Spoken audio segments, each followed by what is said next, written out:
My fiancée had me arrested on a lie.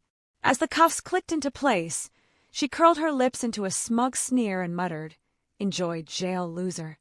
What she didn't know was that the one call I made wasn't to a lawyer, it was to my father, the man who just happens to be the chief of police. He walked through the station doors moments later, calm but commanding, and asked the officer at the front desk, "Mind telling me why my son's in cuffs?" You see, I'm a firefighter. My days are spent racing into infernos that everyone else is running away from. It's a job built on trust, discipline, and staying composed when the world is collapsing around you. I thought those same principles formed the foundation of my relationship with Jessica, my fiancée. I was wrong. Ours wasn't built on trust. It was drenched in gasoline, and she just lit the match. The fire began the night before. We argued, again over money. It was the same bitter loop we'd been trapped in for months. Jessica had a taste for things she couldn't afford, and a mindset that treated my credit card like a never-ending magic trick. While I worked overtime shifts to pay off the mortgage on my modest home and stash away a future, she blew through money on designer labels and expensive spa treatments. This time, she pushed for something bigger. She wanted me to co-sign a loan for a luxury car. A car she clearly couldn't afford on her own. I said no, calmly, firmly, and I meant it, but something shifted in her eyes. That familiar frustration took a colder, more venomous form. Her voice rose, shrill and bitter, accusing me of being stingy and controlling. Then came the moment that split everything in two. She grabbed a heavy glass vase, a gift from my late grandmother, and smashed it against the wall, sending shards exploding across the floor. Then, with eerie composure, she dragged her fingernails down her forearm, drawing a thin red line of blood. "Get out of my house!" she screamed, her tone suddenly trembling with staged fear. I stared at her, stunned. "Your house?" I asked, my voice low. "Jessica, this is my house." "Not for long," she hissed. Then she pulled out her phone and dialed 911. I stood there frozen, struggling to process what I was hearing as she launched into a tear-soaked performance worthy of an award. She claimed I had gone violent, that I threw the vase at her, and that she was terrified for her life. It was an outrageous lie, one so bold and backward that my brain couldn't keep up. But facts didn't matter. When two officers arrived, they saw what they were trained to react to: a crying woman, a fresh scratch on her arm, and a shattered vase. Then they saw me, a man standing silently, nearly twice her size. They followed protocol. No time for nuance. We were separated. She gave her version. Then they turned to me and reached for their cuffs. As they led me away, Jessica stepped onto the porch. The fake tears were gone. In their place, a cold, cruel smile. She leaned in close and whispered just loud enough for me to hear, "Have fun in jail, loser." I didn't respond. I gave her nothing. Let her think she won.at the station. I was taken to a narrow processing room, lifeless, sterile, and silent. They took my belt, my shoelaces, my dignity. They read me my rights and left me with a phone call. Jessica's entire plan relied on one arrogant assumption, that I had no backup, no influence, no one. She knew my father was in law enforcement. She'd met him a handful of times, always brushing him off as some desk jockey coasting toward retirement. She had no idea who he really was. His name is Robert Williams. Mine is Matt Carter. I chose to take my mother's surname at 18. I didn't want to live in his shadow, the shadow of a commanding, highly decorated chief who oversees the entire Metro Police force. She assumed I was just a blue-collar guy with no leverage. She didn't realize the blood in my veins runs thick with law, legacy, and power. So I made my call. Not to a lawyer. To my father. Update 1, the weight of a name. That hour in holding was the longest I've lived through. The cold air reeked of bleach and broken spirits. I wasn't afraid. Danger doesn't shake me. But the betrayal did. Jessica hadn't just lied. She weaponized the justice system, my family system, against me. Then I heard it, the mechanical buzz of a door unlocking down the corridor. Footsteps. Sharp, steady, and deliberate. Not the slow shuffle of a weary lawyer. These were boots of command. The steps halted outside my cell. A moment later, the peephole on the door filled with the face of the officer who'd arrested me. He looked ghost pale, beads of sweat dotting his forehead. His voice cracked slightly as he fumbled with his keys. "Mr. Carter," he said, noticeably more respectful than earlier, "you're free to go. There's someone here to see you." I walked out, tension tight in my chest. The bullpen was alive with motion, but the energy shifted the moment I stepped in. Standing like a storm's eye in the chaos was my father, dressed in a dark suit, not his uniform, but his presence carried more weight than any badge could. Every cop in that room seemed to orbit around him. Conversations lowered, postures straightened, the room bent to his authority. He met my gaze, and for a fleeting second, the granite edge of his face softened. He stepped forward and placed a solid hand on my shoulder. "You all right, son?" he asked, voice low. "I'm good," I replied. He gave a single nod, then turned to the desk sergeant, a man who looked like he might faint. My father didn't raise his voice. He never needed to. His silence held more command than 1,000 shouted orders. "Sergeant Miller," my father began, his voice steady and deliberate, "I was just reviewing the initial arrest report for my son, Matthew Carter. Something caught my eye, or rather didn't. I don't see any mention of where the broken glass from the vase was found. Was the debris located on the side facing the point of impact, or the opposite side?" Miller blinked, flustered. I'm not sure, Chief. I'd need to check the full incident file." "Please do," my father replied coolly. "Because here's the thing. When something is thrown at a wall, it shatters inward. But when something is smashed against a wall, the fragments scatter outward. That's basic physics. I'd be very disappointed to learn your officers overlooked something so elementary." Then he shifted his focus to the young arresting officer, who looked like he was trying to vanish into the filing cabinet behind him. "Officer Jennings," my father said, reading his name tag. "My son has no history of violence. His fiancée, the complainant, has no record of prior domestic issues. You had 2 contradictory statements. What concrete evidence justified bypassing de-escalation and going straight to a physical arrest?" Jennings was already sweating. "Sir, the complainant had a visible injury. A scratch on her arm. Protocol requires." "Protocol," my father cut in sharply, his voice still calm but suddenly colder, "requires discretion. It also requires you to conduct a full investigation. Did you check her fingernails for traces of my son's DNA? Any skin or blood to support her claim that he grabbed her? Or did you just take the word of a woman mid-performance and cuff a first responder without a second thought?" He let the silence linger. No yelling, no outbursts, just an overwhelming sense of authority and disappointment. It wasn't about exerting power, it was about holding his officers to the highest standard of professional integrity.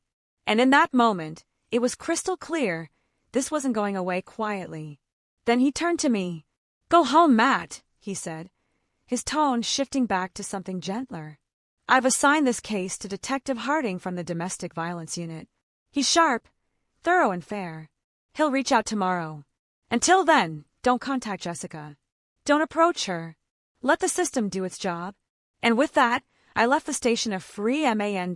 As I stepped into the rainy night, my phone buzzed. A message lit up from Jessica. "I see you're out already. Don't get comfortable. I'm filing for an emergency restraining order tomorrow. The house is mine. You'll never set foot in it again." I didn't respond. Instead, I drove to my lawyer's office. I wasn't going home, not yet. This wasn't a simple misunderstanding. Jessica thought she had the upper hand, but she didn't realize what she'd just started. This wasn't a breakup. It was a declaration of war. Update 2, counterattack. The days following my release were filled with rapid, calculated decisions. Jessica believed she was in control, that she held the narrative. She didn't realize my father had already flipped the board. My lawyer, a sharp, no-nonsense strategist, listened intently as I explained everything, including my father's role in the fallout. When I finished, he leaned back in his chair and nodded. "This changes the entire dynamic," he said. "Her only leverage was the threat of a public criminal case. That threat's been neutralized. Now we go on the offensive." Immediately, we filed a counter-motion in family court. Not only did we contest her claims, but we also accused her of malicious prosecution and abuse of process.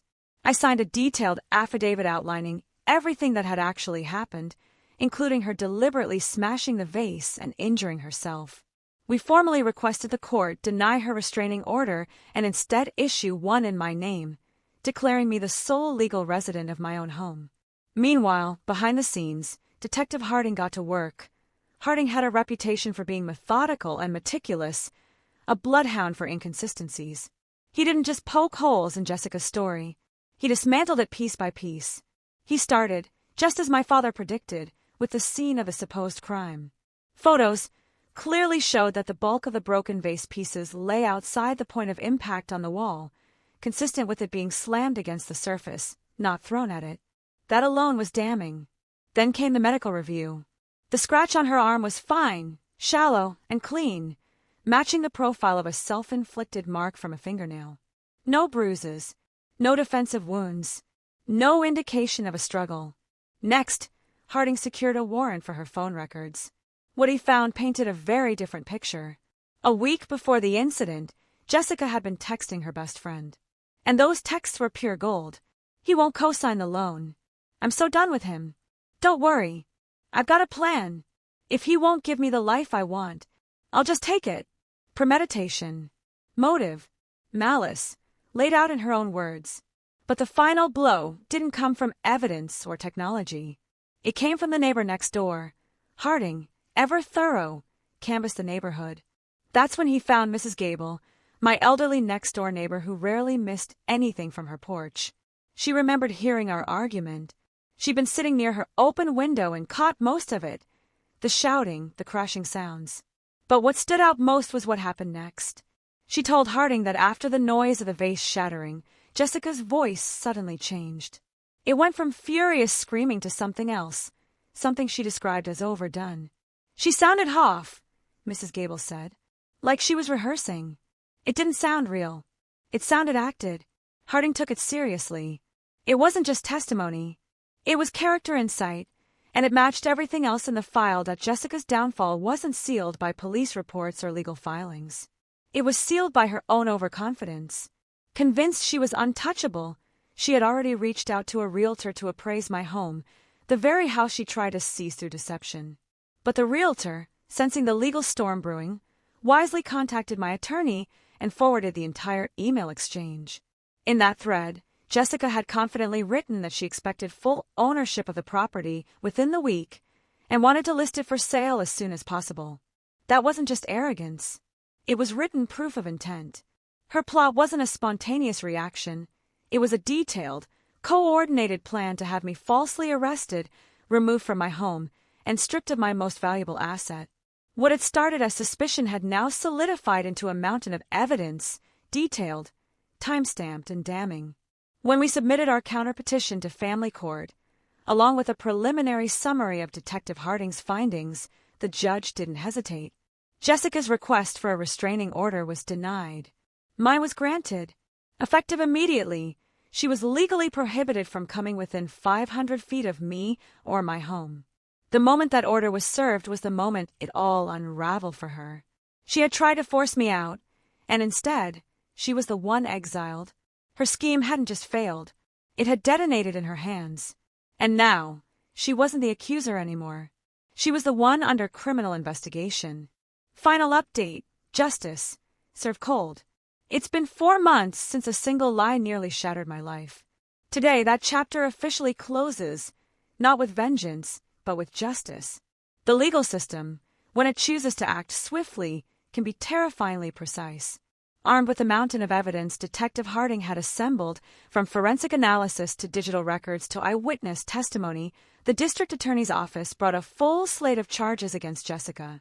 She was hit with filing a false police report, perjury for lying under oath during her restraining order application, attempted insurance fraud after she tried to claim damages for the vandalism she committed herself.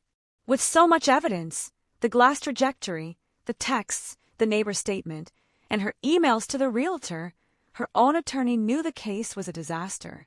He advised her to take a plea. She pled guilty to filing a false report. In exchange, the other charges were dropped. She avoided jail, barely, but not consequence.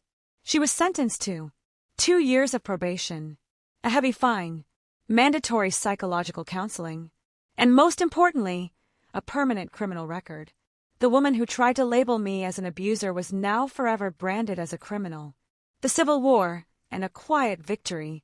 But we didn't stop at criminal court. With the engagement obviously over, I kept the ring.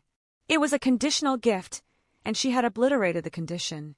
I sold it to cover part of my legal expenses. Then we moved forward with a civil lawsuit. We sued her for malicious prosecution, defamation of character, intentional infliction of emotional distress, and even damages for the destroyed vase. Her attorney tried to fight it, but there was no way around it. Her guilty plea had already cemented her liability. We settled out of court. She was forced to hand over a substantial chunk of her savings. In the agreement was a clause even more powerful than the check she signed, a permanent, legally binding non-disclosure agreement. She can never speak or write about me again, not publicly, not privately, not on social media, not even in a diary. If she breaks it, the financial penalties are crippling. I have quite literally erased myself from her past and future. Aftermath, rebuilding from ashes. Last I heard, Jessica's life is a hollow wreck of what it once was. With a criminal record, she struggled to land stable work. Friends who once circled her have disappeared, disgusted by what she did. She's financially drained, socially isolated, and publicly disgraced.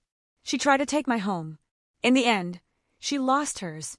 As for me, I'm healing. The damage she caused left deep marks, but also clarity. What emerged from that fire was something stronger.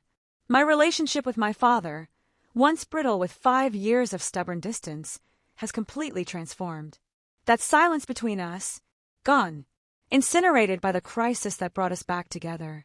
Now we talk every week. We catch baseball games. He joins me for dinner. He's not just Chief Williams anymore. He's my dad again. Jessica thought I was weak, that I had no one. She couldn't have been more wrong. My quiet demeanor isn't weakness, it's restraint. The discipline of a man who knows how to stay calm until it's time to act. And I was never alone. I had family, a hidden force she never saw coming. She sneered, thinking she'd thrown me into a cage. But now, I'm the one walking free. Free from her. Free from her lies. Free to rebuild my life on truth and strength. And she's living in the only prison that truly lasts. The one she built for herself.